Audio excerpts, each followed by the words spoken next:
Welcome to The Weekly, a podcast brought to you by Calvary Bible Church. I'm your host, Jay Ewing. So good that you're tuning in either on YouTube or listening in on your favorite podcasting network. Do us a huge favor, always share or like these videos or podcasts. And we only take 5-star reviews. Nothing more, nothing less. 5 stars. Today we have my good friend, the second Tom of Calvary Bible Church, Thomas, in the booth.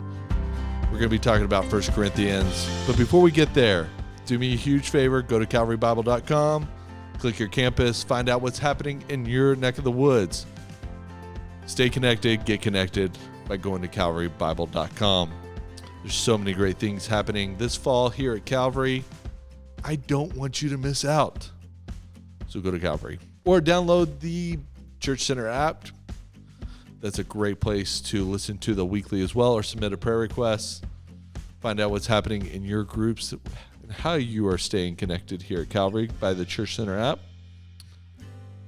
Now there's actually another way to give at calvarybible.com.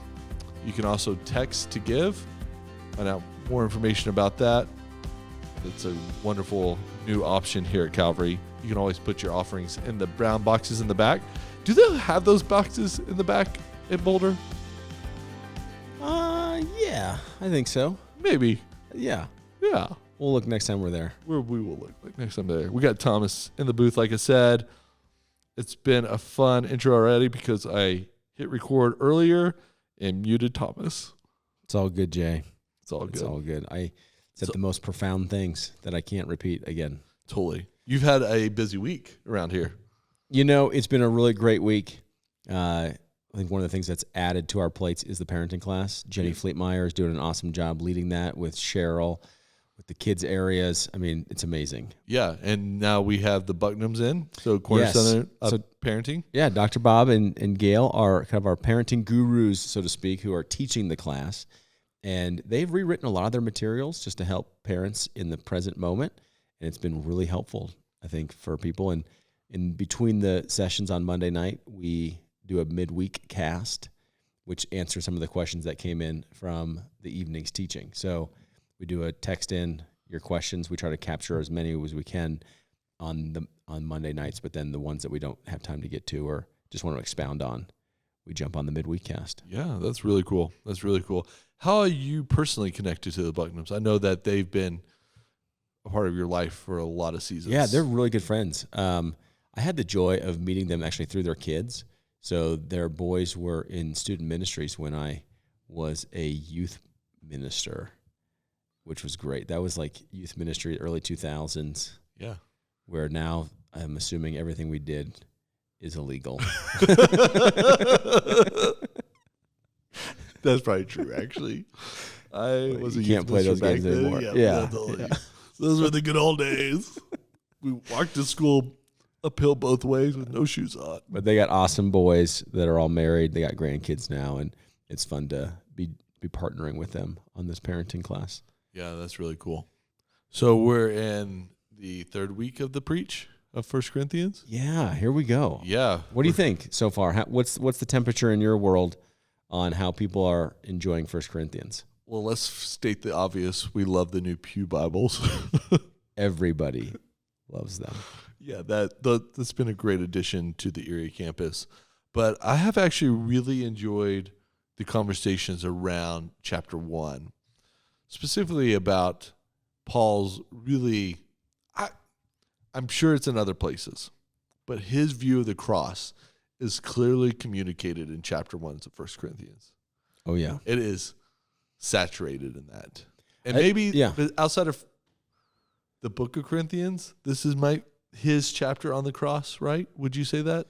Well, you have in 15 really talks about the resurrection, but I think what's fascinating is so much of it is based on the death of Jesus, whereas I think a lot of modern Christianity is based on the resurrection. Right. It's like that's the key point, which, I mean, obviously Paul picks it up in Ephesians chapter 1 about the importance of the resurrection and the ascension of glory.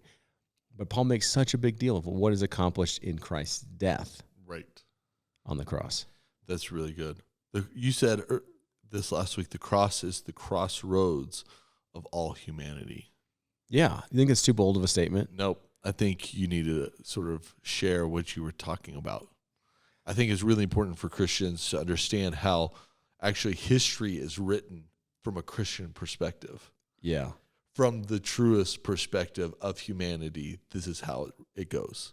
It is amazing how, I mean, I really do actually believe that the cross is the crossroads, meaning like this is the intersecting point of what all of humanity is going to be either directionally heading into or heading out of. Exactly. Right. Yeah. Thanks for putting it that way. And so you look at all the history in the past is leading up to the cross. Yeah. And then like where the future of humanity is going is based on the cross. People's opinions about their own life, about God, has to do with the cross. What we do with Jesus has to deal with the cross. Like all the conversations essentially come down to what do you think about the cross of Jesus Christ? Yeah. Whether people know that or not, I don't think they do. Right. But that's essentially it. It is. It's the pinnacle of the human experience. Yeah. Even the thing about the world religions, they all have commentary on Jesus. Right. And I would say the vast majority, if not all, have a really positive view of Jesus. Yep. You know, your Muslim friends, Hindu friends, like he's one of the gods. He's a great prophet. Really positive. But once you start poking around saying, well, let's talk about the cross. Yeah. Let's talk about what was accomplished there. Who's being crucified? Then it's like, boom, division. Who allowed him to be crucified? Totally. So, yeah, I think this is the crossroads of all humanity, past, present, future. Totally. Now, you make a very important distinction, and we're going to get there in chapter 15. The resurrection is the central point, the validation of it all. Yeah, but there's victory in the death. Right. It's not just in the ascension. There's victory in the death of what is being forgiven in what looks like losing is actually winning.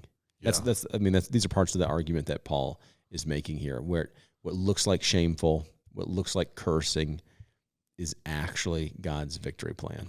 Yeah. You said it in chapter 1, verse 18. It says, for the word of the cross is folly to those who are perishing. And you used the word foolish and then said moronic. Yeah. And I think that's a really important word to capture in that folly word. How is the cross moronic to those? Yeah, I think it's the Greek word, it's not in front of me, but moros, which we get our word moronic. Totally. So, yeah, you think about how Paul says, you know, for the whole world, it's divided into two camps, Jews and Gentiles, Jews and Greeks. It appears really stupid. For the Jew, it's like, I can't even imagine Messiah, anointed one, right? This is in the line of David to sit at the throne of David, King of Kings, Lord of Lords, Prince of Peace, dying. Right. That's just not a category.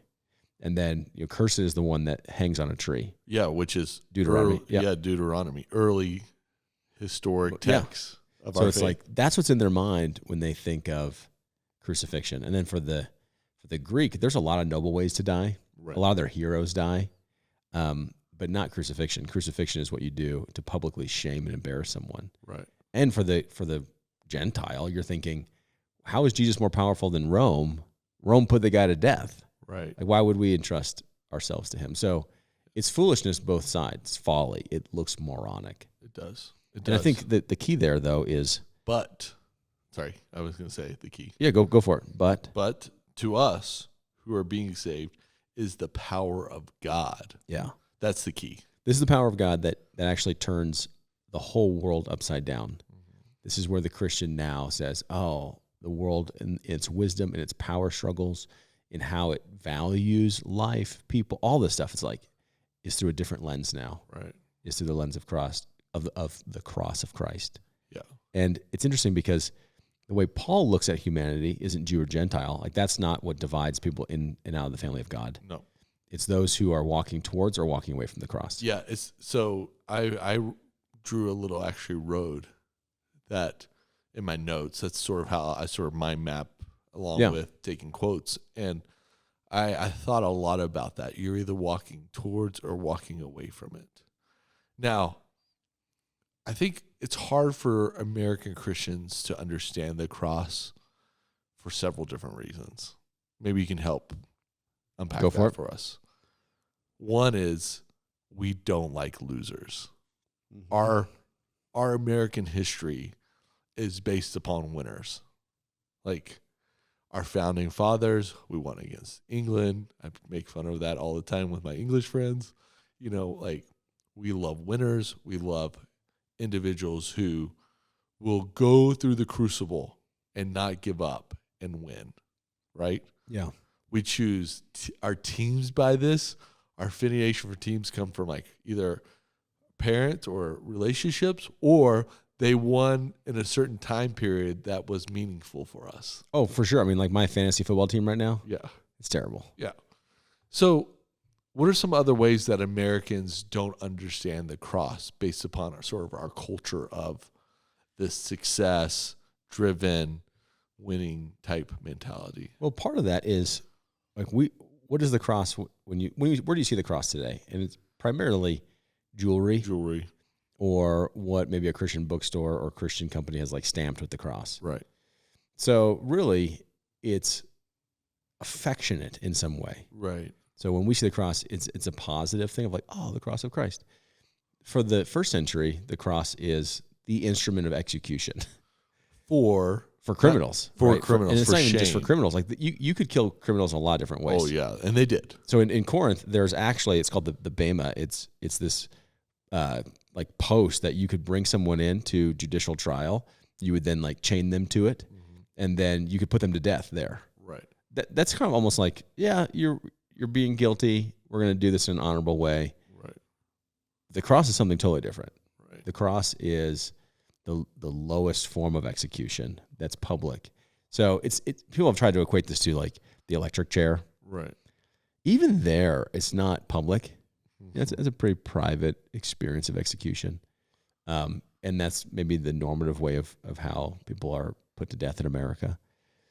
It's worse than that. I think French Revolution and the guillotine and throwing vegetables at the individual before they're make it a spectacle of it. Exactly. For shameful purposes. Yeah, James Coney, who is an African-American writer on black theology, has a book called The Lynching Tree, and he really tries to draw the parallel between the cross and then how African-Americans were lynched in the U.S. and just the public humiliation, shame, just awful. It's just so sick. And so like that's the emotion that's probably being drawn out for this community of, oh, we got to boast in the cross. What are you talking about? Right. That's not jewelry. That's not a rubber stamp. That's not.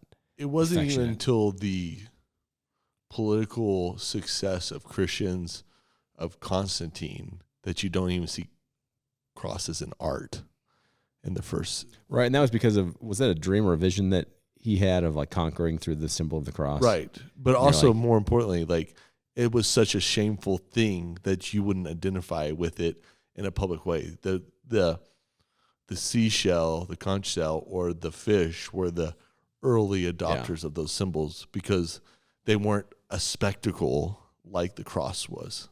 Yeah, so I think when it opens up in 18, for the word of the cross is folly to those who are perishing, it's like, yeah, that makes sense because there's nothing about it that is attractional. And so it does look like foolishness to boast in something like this. And I love, so just notice this. We didn't have time to talk about it on Sunday. But really, this is present directional. So those who are perishing and then those who are being saved. So when you think of... I didn't notice that. That's interesting. Yeah, so you think of like God is life, and we say that's heaven. To be separated from God is to be separated from life. That's death. Call it hell. The destination isn't just simply like we're all on one road and then like you figure out which place you're at the very end. Is that we're currently on a path towards that destination. So like the way I'm living right now is on the road towards perishing away from the cross, or I'm on a road of being saved. Now we could do a huge study at some point if we wanted to on the different ways in which the scriptures talk about you've been saved. You are being saved, like here, and one day you will be saved. Yeah. Right. So it's not just something that just happened in the past. It's something that's happening right now that will be fulfilled fully in the future. But I think it's just important to remind ourselves, like, okay, this is directional, and the direction is towards or away from the cross. And so that means people could be coming to church, and there's a lot of people that are, who positionally seem to be really close to the cross. Like they're coming to church, they know their Bibles, maybe they're cultural Christians, but directionally they're living away from the cross. So geographical location, it's sort of like, oh, they're kind of Christian, but their heart and their attitude and what they are living after is actually away from the cross. They're actually perishing. Like you could be really, really close to all these things, but you're not facing it, pursuing it, loving it. And so it's almost at a disadvantage where you look at someone you would say, look at their life. It's like a train wreck over there. Right. But man, they seem so far from what we would view as like Christian, but man, they're so hungry for the Lord, and directionally they've turned and they're moving towards the cross. And it still looks like their life's a mess, but positionally they're moving towards life. Yeah. And they're like, the cross is not folly to me. I'm going after it. So I don't know if that helps at all, but it's like, okay, wherever you are, whether your life's put together or not put together, that's not the point. Like the cross isn't to make bad people good people. That's not even what we're doing at church. Right. What we're doing at church is making dead people alive people. And you could be really, really far away from life and experience a lot of death. But if you would just turn from there and start moving towards the cross from wherever that is, man, you're on the path to life. Yeah. So the question I had in my mind through this is, why does God want to use the cross as the decision point? Yeah. And he tells us, you quoted from Jeremiah 8 and Isaiah 29, I will destroy the wisdom of the wise, and the discernment of the discerning I will thwart. The cross has to be the mechanism in which God chooses to have humanity really come into question if it's real or not, right? Yeah. Or if it's true or not, or if it's the way in which actually you are wise. Yeah, I think that's the piece in verse 21 that's so important, is that it pleased God through the folly of what we preach to save those who believe. So this decision of the Son of God crucified in a way that causes some people, the Jews, to stumble and the Gentiles in other ways to stumble, is by design, and it's actually the pleasure of God to do it this way. Yeah, it says in verse 21, it pleased God. It pleases him. Yeah. And so there's so many things we say, okay, hold on. Are we embarrassed of the gospel? Do we think the gospel's enough? Because it's not only the message, that's the cross, right? It pleased God through the folly of what we preach. So that's the message, the gospel. But what's the mechanism of preaching, of proclaiming this? And so that's how people are able to be saved, to have their eyes open, their ears turned on, is through the hearing of his message preached. The message is the gospel. The means of that is preaching. That's what pleases God to save the world. Now, why does he do it that way? To your point, Jeremiah 8 and Isaiah 29, is to actually frustrate and thwart human wisdom. Now, this is not anti-intellectualism. This is not, okay, check your brain at the door, have faith, just believe, don't ask questions. No, that's not what's going on. What he's disarming is what human beings want to boast in, is their own way, their own thinking, their own abilities. It's like apart from God, and it's always apart from God. So if you go to Romans chapter 1, this is the very thing that he is recognizing. Is verse 18 says, the wrath of God is revealed from heaven against all ungodliness and unrighteousness of men, who by their unrighteousness suppress the truth. Like they know it, but they're trying to like put a lid on it. For what can be known about God is plain to them because God has shown it. For his invisible attributes, namely his eternal power, divine nature, can be clearly perceived. And then it says this, for although they knew God, they did not honor him or give him thanks, but they became futile in their thinking, and their foolish hearts were darkened. Claiming to be wise, they became fools. And this is why they became fools, because they exchanged the glory of the immortal God for images resembling mortal man. So therefore God gave them up into this human wisdom, this natural man wisdom, and the whole world just falls apart now. And so Isaiah, when he's like, and Jeremiah, because you've rejected the word of God, I'm gonna give you over to your wisdom, which is gonna just lead to destruction. And so it's gonna frustrate you that the very thing you have to do to come back to me is humble yourself. Surrender. So 1 Corinthians, what is he thwarting is the human boast. So the reason it pleases God to do it this way, that the world would say, that's folly, that's stupid, I'm not going to believe that, I can't bring myself to believe that, is so that those who would believe would say, only God. Only God. So in verse 29, so that no human being might boast in the presence of God.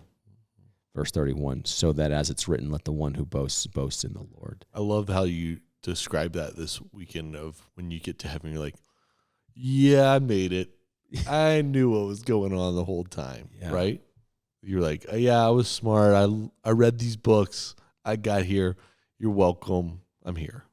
I think it's amazing because oftentimes what gets you into a kind of like a club, so to speak, right, is your abilities to rise above, to esteem yourself higher, to exalt yourself higher, to prove yourself as a gold medal winner, right? And so what the Lord does in the cross, though, is he reverses the whole thing. And so what gets in the way of the cross is not your inabilities, but actually your pride.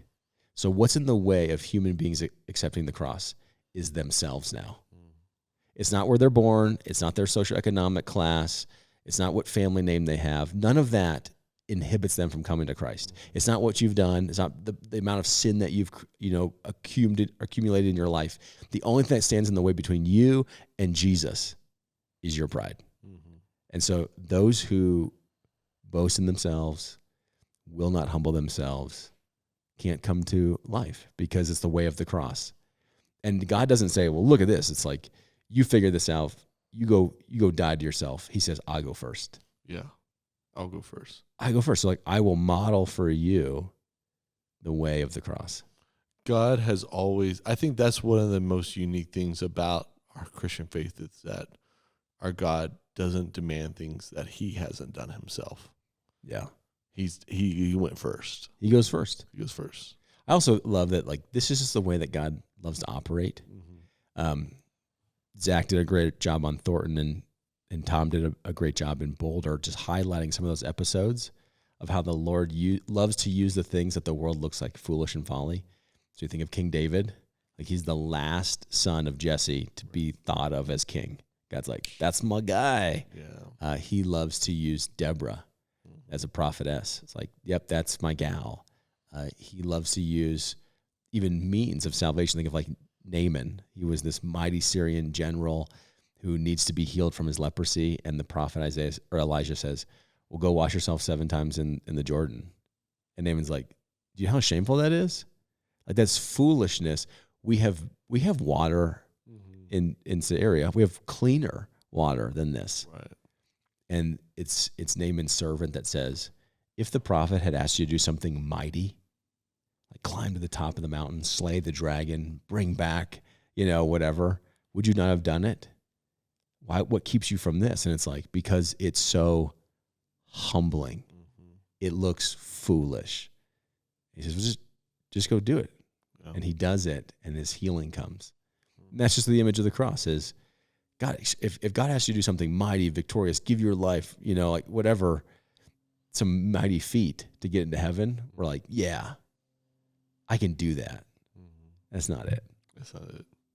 Okay, so turning the corner a little bit, I noticed a couple of words that stood out to me while I was looking at 1 Corinthians 1, and that's usually an indication that's important, right? So I think it's in verse 24, but to those who are called, both Jews and Greeks.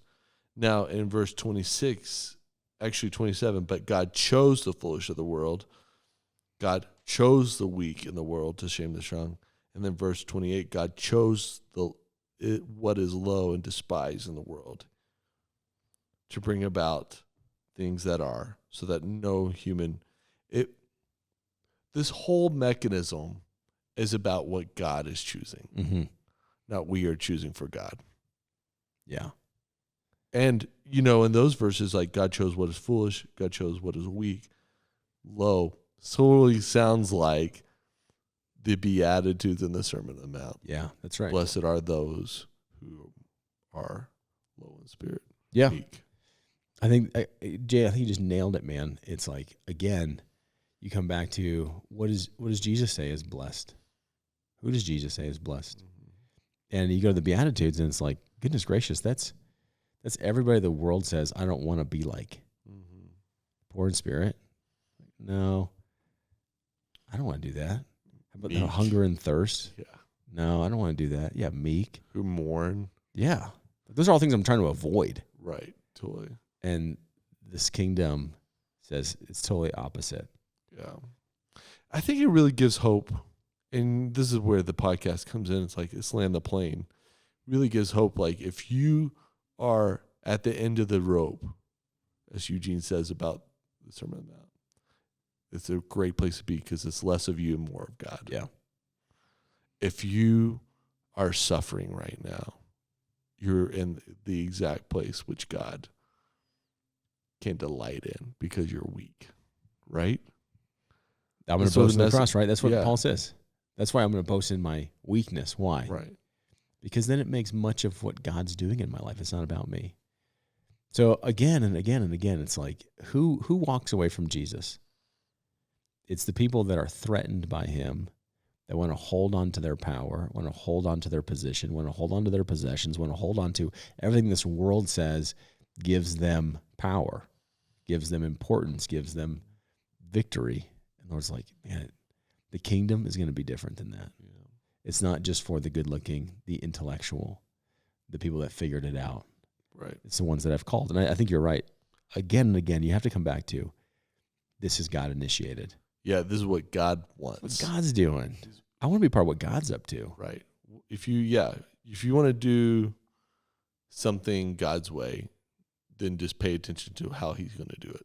Yeah, how great was that from Bonhoeffer on Sunday, where Bonhoeffer's like, if I imagine who God is to be, and I determine where to meet God, I basically find the mirror of myself. Right. As the Greeks did that with them within Zeus and Apollo, and they put themselves in there. But if it's God who's the one that initiates, God who's the one that gets to call, God gets to be the one who chooses the plan of salvation, I meet him at the cross. Yeah, that is your choice.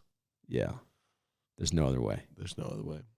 It's interesting because we just need to pay attention to, I think it's a great reminder for us to have a robust view of the cross and remind ourselves daily, weekly, monthly, actually what the cross is for us. Because so easily we think about all the good things God does, like the resurrection, like all the amazing stories he does, and really it's in his losing that he wins. Yeah. And I think so many of us need to be reminded it is that story, and that's enough. It's enough to trust that. And we don't need to add to it. We don't need to add more spectacular, I guess, I just imagine these churches that are so bored with the gospel that they're like, you know what we need to do? We need to add some pizzazz around here. Right. Because the gospel story of Jesus Christ crucified isn't enough. Yeah, it's a loser story. And it's like, no, that's actually the only story that gets people saved. Yeah, it's the only one. It's amazing. All right, Calvary, thanks for listening in to the conversation this week. Thomas, thanks for being in the booth once again, walking us through 1 Corinthians 1. Get prepared this next week. We're going to be reading 1 Corinthians 2. I would read the whole chapter to prepare yourselves for Sunday morning. It's going to be a great vision of what the Spirit does in our life, who the Spirit is. Yeah. And you want to be prepared. So read chapter 2 of 1 Corinthians. Besides that, let me leave you today with sort of a vision for the good life this week. And that is in 2 Corinthians 2:15 says, "For we are the aroma of Christ to God among those who are being saved and among those who are perishing." Remember, the aroma of Christ. We are the aroma of Christ. And that only comes from you and I looking more and more at the cross and knowing that it is God's mechanism for which we will be saved. Have a great week. Look forward to seeing you later, my friend.